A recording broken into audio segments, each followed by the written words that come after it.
Guys, welcome back to The Process, where I share lessons learned along my journey to hopefully help you with yours.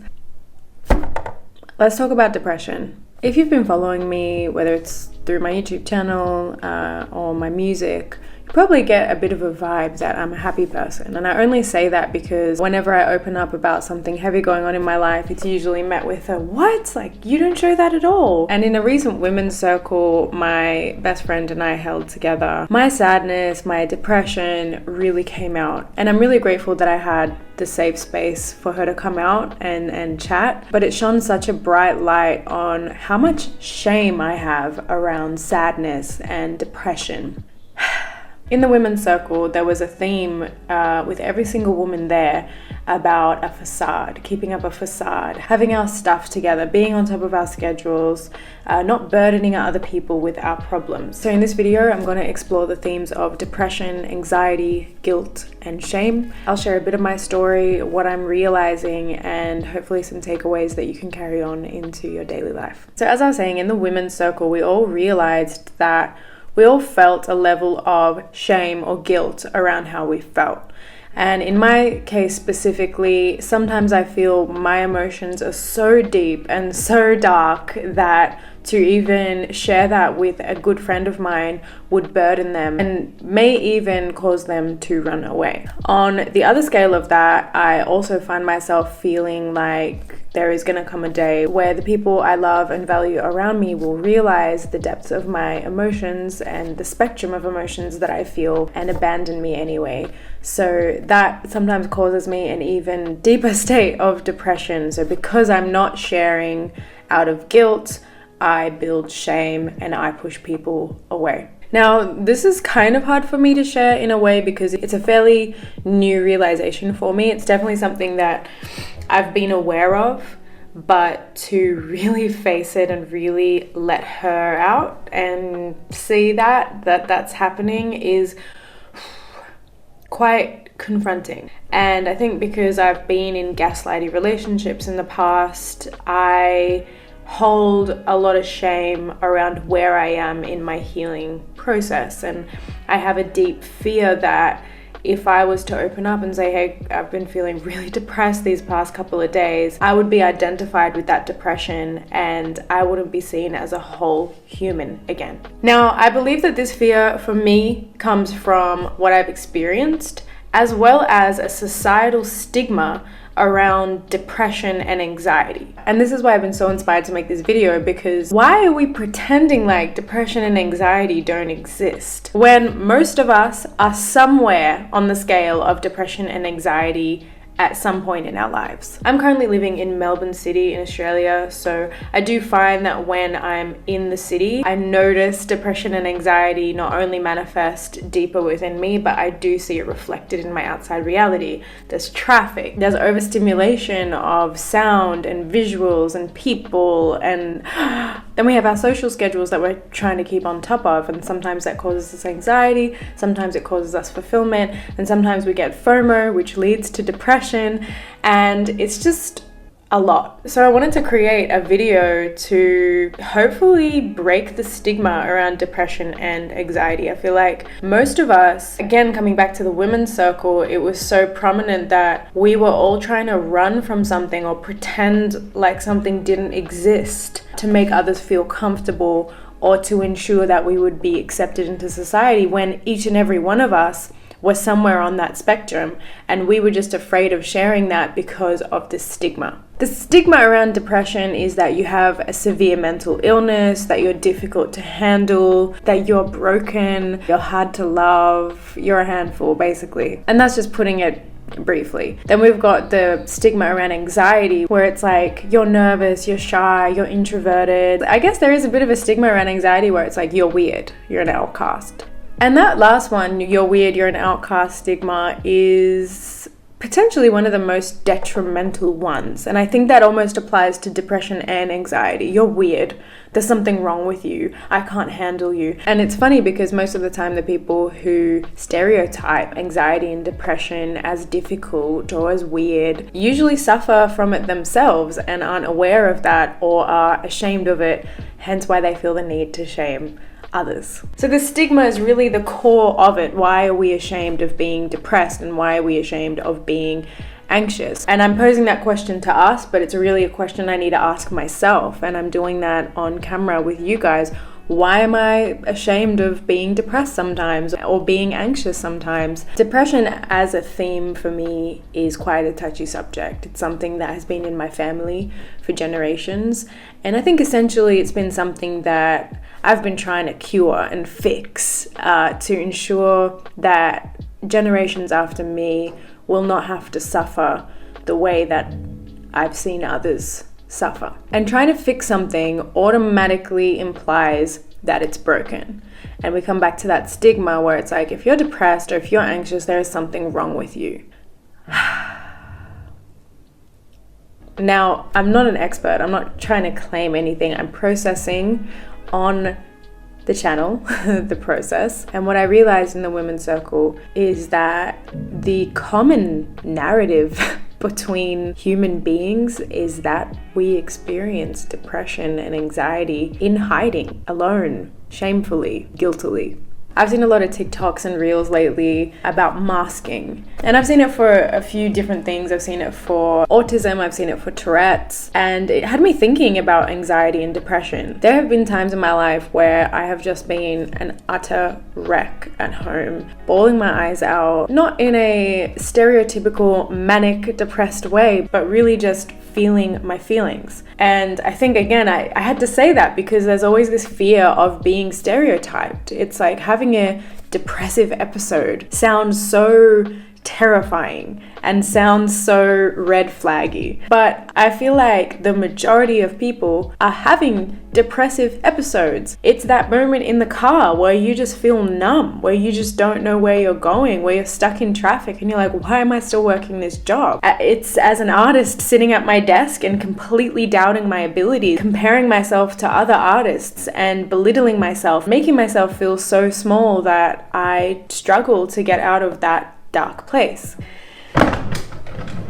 Coming back to the other day, I was in a depressive episode. I was feeling so sad and so low. I had a little brush with the toxic side of the music industry, and experiencing unfair treatment and seeing others be unfairly treated really triggered me and brought me into a really sad place. So that was me at home, and then I had rehearsal for a live gig that night. And I was just reflecting on how I was when I got to rehearsal. I was a little bit flighty, but I definitely didn't give any red flags to say, hey, like, I need support. I'm stressed and I'm tired and I'm hurting. I was just like, okay guys, we gotta get this done, blah, blah, blah, blah, blah, blah. And while I'm so grateful that I can still function in society and still go after my goals and dreams, feeling what I feel, I also realized that it was a form of masking. And please forgive me if I'm using that term incorrectly. That just helped me to pinpoint what it was that I was doing. And I was really reflecting on how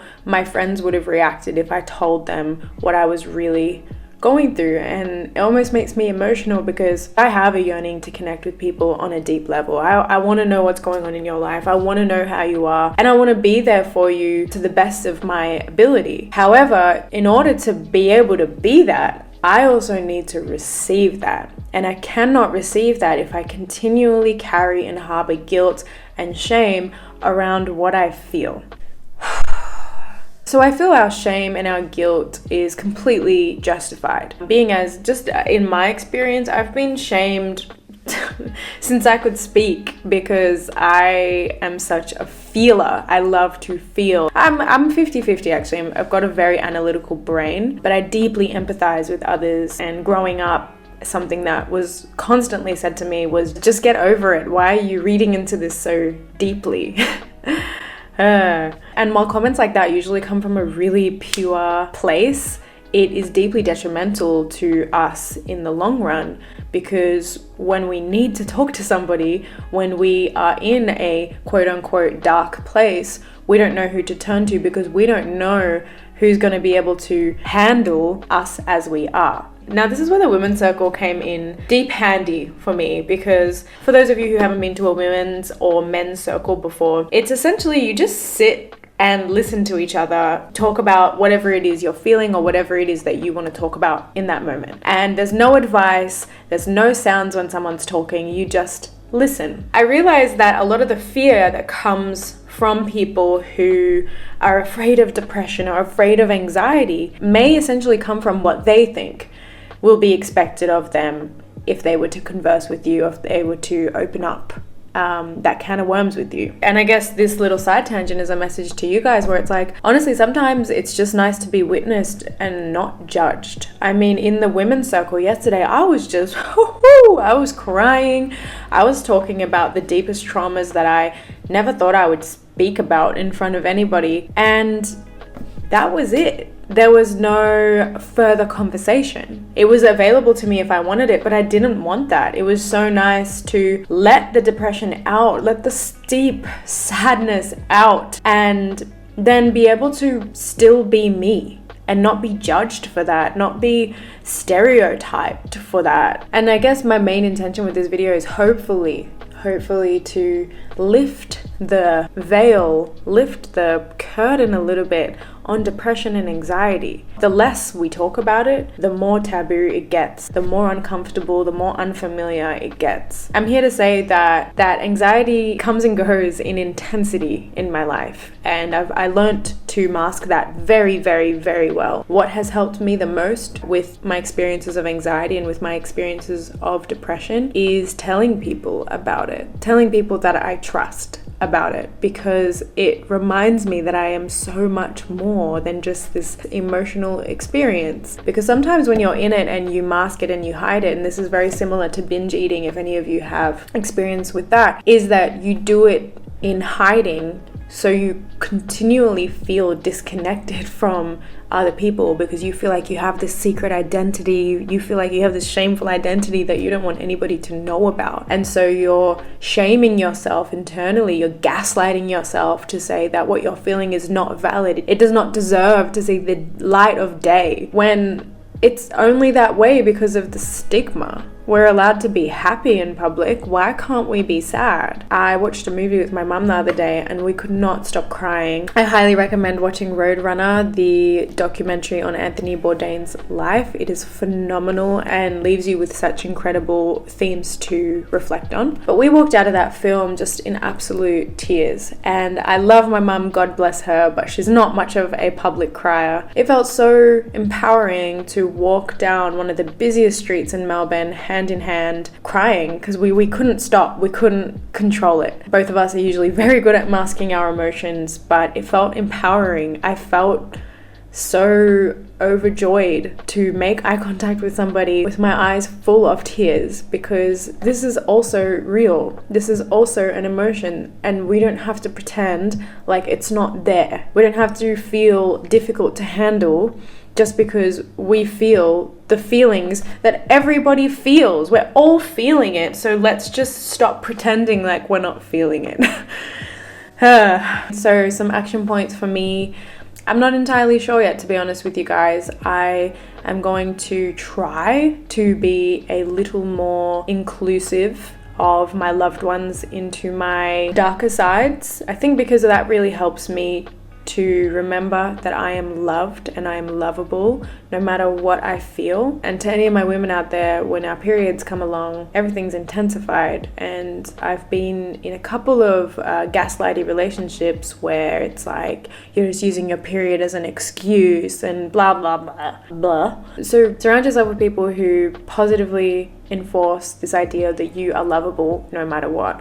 I'm so grateful for the people around me. Thank you, Lord. I am so blessed to have people around me that I really feel like I can be my whole self with. And even if that's dramatic, which I've been called in the past, or oversensitive, they listen to me, they hear me, and they don't encourage nor do they gaslight. They just listen with a compassionate heart because they know what it's like to be human. Everyone knows what it's like to be human. human. Everyone knows that sometimes we get triggered. Everyone knows that we have our low points. Women know that when our periods come along, something happens and everything feels really intense. And men out there, it's real, brothers. It's real. We're not pretending. We're not using it as an excuse. Honestly, I love my period. I'm so grateful that it pushes me to feel things that I usually can repress or suppress. Sometimes in my hardest periods, I literally get on my knees and I'm just like, why is this happening? Like, why do we have to go through this? Sometimes I feel so not in control of my emotions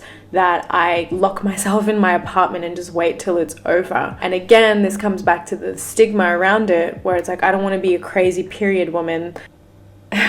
Again, if it's about your period, or if it's just a daily thing where you just feel depressed or you just feel anxious, we should not have to lock ourselves in our apartments because of shame and guilt. If somebody loves you, if somebody cares about you, then they'll be there for you through it all. And sometimes they're not going to be able to be there, and that's okay. What's important is that you affirm for yourself that you are, as a whole, totally lovable and not that weird for experiencing what you're feeling. I mean, we're all weird because we're all feeling it. I think some people have just pushed it far enough down that they not only feel compassion for you, they don't feel compassion for themselves. And those people should not be dictating how we express our emotions. Those people don't even have a say.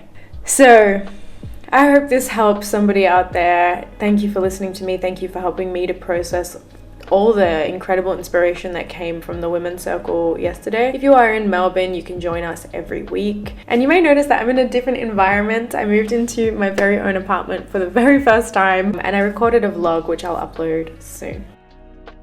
I also just released a new track called Don't Hold Back. If you want to listen to that, it is somewhere on the screen right now. If you liked this video, I'd really appreciate if you subscribe to the channel and like the video, comment for extra points. That is the best way to support what I do. You don't even understand how much that helps. I hope me processing my journey on this channel helps you in some way with yours, and I will see you in the next video.